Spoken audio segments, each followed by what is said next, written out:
So I have a quick question, and be honest. So when did leaving your kids behind, your crippling debt, and your emotional trauma become creating a legacy? Wait a minute. What's this? This ain't enough. Make it enough. Because most people don't have much more than that to leave behind for their children. Oh my Oh, that's No, not. I just mean in the sense that. But no, for real though, when did we get it in our heads that having children was the means to having a legacy? And the ironic part about this is that majority of the people that are pushing this narrative are doing the least amount of work to create anything in their lifetime that would constitute as a legacy.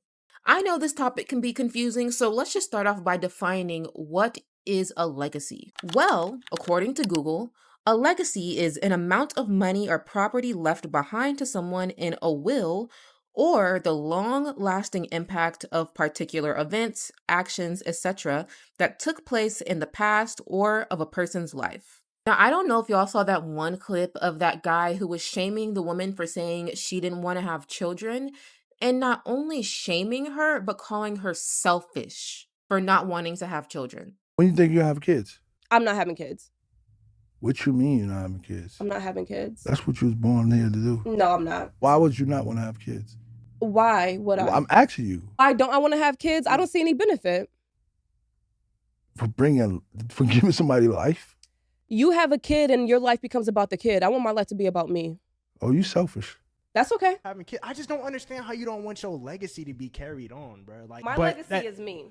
My legacy is not my kids. My legacy is me. My legacy is my show. My legacy is Amani. My legacy is not my kids because average people will be like, oh, I want a legacy, but you're average. You live like a peasant. So what is your legacy? And would you look at that? A man shaming a woman when it comes to the choices she wants to make with her life and body. Typical. I know that a lot of people, especially men, think that their mere existence is meaningful and legendary despite the fact that they spend most of their years terrorizing, breaking people down, and running from their responsibilities. But unfortunately, it takes a little bit more than that to leave behind a legacy. So I decided to take it upon myself to do a little bit of research so that we can figure out ways that we can leave behind a legacy without having to depend on our children to do so. Because remember, in the mere definition of legacy, it doesn't mention anything about offspring or bearing children. Okay, are you following me? So number 1, professional achievements.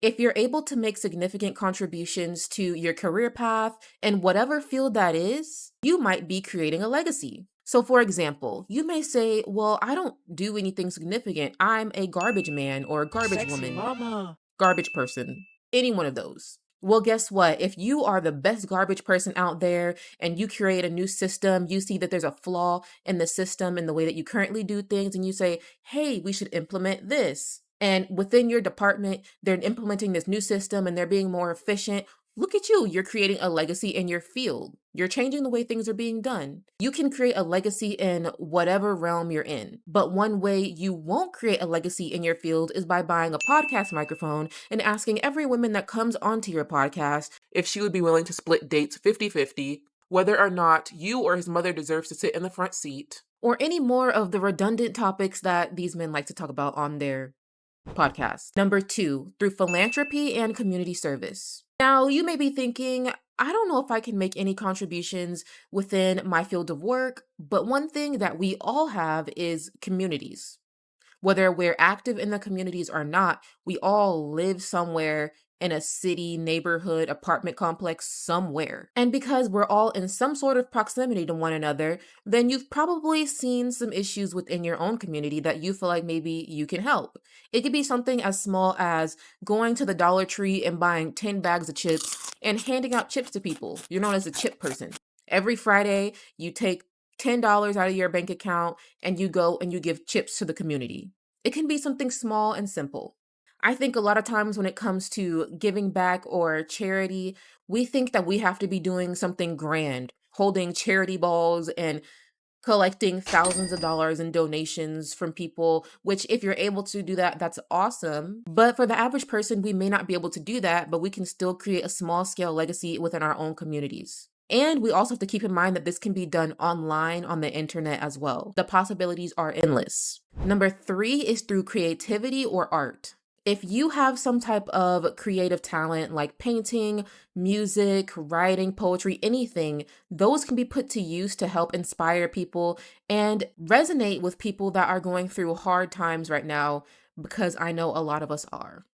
I don't know about y'all, but I have my musicians that I've listened to throughout the years that have made me feel seen and just better about my circumstances and myself in general.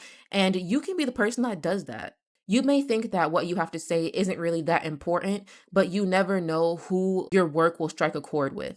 Your artwork or creativity can also be something that educates people or even just entertains. I think a lot of us really underestimate the power of media that's just purely for entertainment. Even in times like the Great Depression, people were still going to the movies because we as humans love escapism. If you feel like you have something interesting to show, even if it's just funny skits or whatever, put them out there, but with caution. Because I don't know about y'all, but I've been seeing a lot more skits lately that are being pushed as being real, when in reality it's just something stupid like, my husband didn't get me anything for Valentine's Day and he called me stupid and ugly and he ran our cat over and he punched our 3-year-old kid in the face, but I don't want to leave him. Should I stay with him? What should I do? People just rage baiting.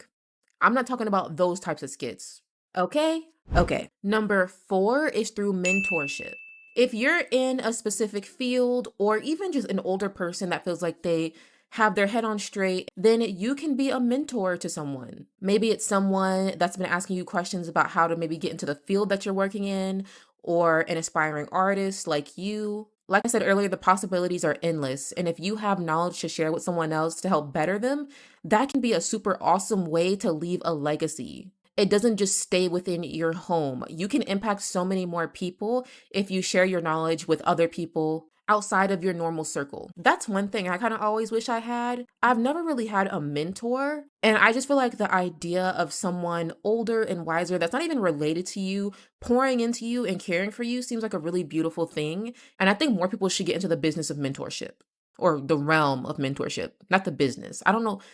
Do people charge for mentorship? I don't know. I hope not, but I digress. Number 5 is through innovation or invention. You know, it's crazy that in 2024, I'm still scrolling on TikToks and seeing videos of people creating new products that I had never even thought of. If you're able to solve a problem for people and create a product, an app, whatever, that is innovative and really changes the way we go about things, that is a pretty awesome way to create a lasting legacy. You're leaving behind something that could potentially last longer than your lifetime, your children's lifetime, your great grandchildren's lifetime, and so on and so forth. So that idea that you've been holding on to in the back of your mind, don't be afraid to pour into it and work on it, because you never know how that can impact the world. It can be something as simple as a new type of eraser for pencils. Everything that we're currently using right now had to be invented and created by somebody, and why can't that somebody be you? Quickly, I thought so. So get to inventing, MacGyver. Number 6 is going to be through advocacy/social justice. Obviously, the world is a very dark place right now. There's a lot going on pretty much everywhere. And there's issues within so many communities that are not being amplified, and some that are being amplified. But there's never too many people that can really care for a cause. Really, the more people, the better. So if there's something that you're passionate about, or you see an issue, even on a small scale within your own community, don't be afraid to speak up on it. You can speak up on larger global issues, or even if, let's say, you work at Walmart and you're seeing that employees are being mistreated, or there's something wrong within the system. It could be anything, really. You can speak up and create change on a small scale in your community, and that's still considered a legacy. But of course, you can aim higher and speak up on larger social justice issues as well. Because what did I say? Say it with me. The possibilities are endless. You're starting to get it. Number 7, through your personal relationships. Now, I don't know if y'all know someone like this, but sometimes there's those people that when they pass away, they were normal, average, everyday working people, but then they have like 1,000 people at their funeral, and people are like, how is this possible? Like, how do they know so many people? And then you go and talk to those people, and they're like, yeah, they used to go to my grocery store every day, and whenever I was in need, he gave me $50. Or, yeah, she used to buy my pies when I was struggling. I was selling them for $20 on Instagram, and she was a great person. And they didn't really do anything that was crazy or over the top, but within their interpersonal relationships that they did have, they were intentional and impactful in the way they interacted with them, and they left behind a lasting impact on their community. And last but not least, This is so embarrassing.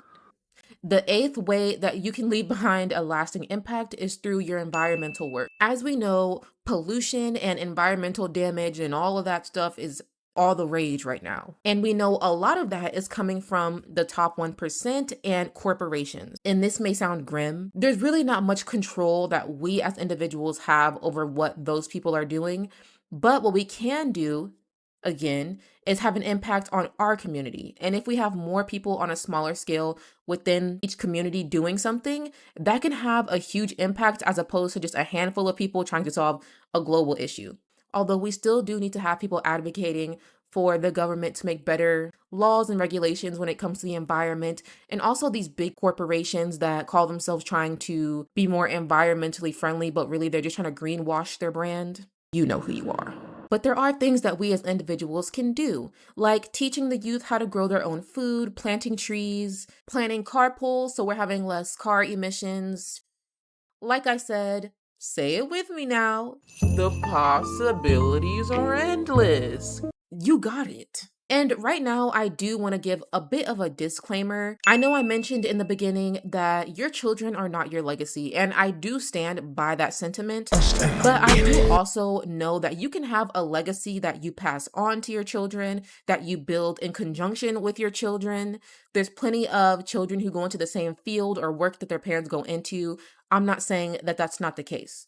But what I am saying is that you doing a whole lot of nothing to better the earth or the lives of the people around you in your community, really anywhere, and then just simply having children isn't a legacy. Now, you can say that you want your last name, for example, to be carried on. You can say that you maybe want to be a parent, you want to parent children. Okay, that's fine. But that is not a legacy. We need to keep in mind the definition of a legacy. So shaming people that either don't want to have children or cannot have children does not mean that they cannot have a legacy. And it is not selfish to choose to be childless or to be childless in general because it's not always a choice. You can't spend your entire life being a shitty person and then put off your legacy onto your children. They have their own legacy to create. Another disclaimer that I want to give is that it is okay to not have a legacy. Life is difficult, and it is not required for you to create a legacy or really do anything in this world except live and die. This is more so a video for the people that feel like having children is a legacy or it's their children's responsibility to be their legacy. I'm giving you alternative ways that you can truly have a lasting and impactful legacy that makes sense and actually fits the definition of the word legacy. In my opinion, I feel like this is just another excuse to shame women for the choices that we make or don't make with our bodies. Having a child is not a requirement for being a woman or a human being on this planet in general, and you can never make anybody feel bad for choosing not to, especially in the world that we're in right now. And if you are a person that is choosing to have children or already has children, please make sure that you parent them well and that you treat them well and raise them with good sense and with morals. Because they're not accessories or just a vehicle to carry on your last name. They're people with feelings, thoughts, experiences, aspirations, insecurities, the list goes on. And they deserve to be parented with love and not treated as a means to an end. That is going to be the end of today's video. And I do have a few questions for y'all. And I would like for y'all to comment them down below so I can see your perspective on this topic. Question number 1, do you want to have children? And if so, why? Or why not? And then question number 2, what is a legacy to you? And how do you intend to build a legacy in this world, if at all? Because like I said, it's okay to just exist. But thank you so much for watching this video. I hope you enjoyed it. I would love it if you could hit the like button, subscribe, and follow me on my socials because they are struggling. But I don't post as much as I should, so it's partly my fault, but I am working on it. I hope you have a wonderful day, and I'll see you guys next week. Bye-bye.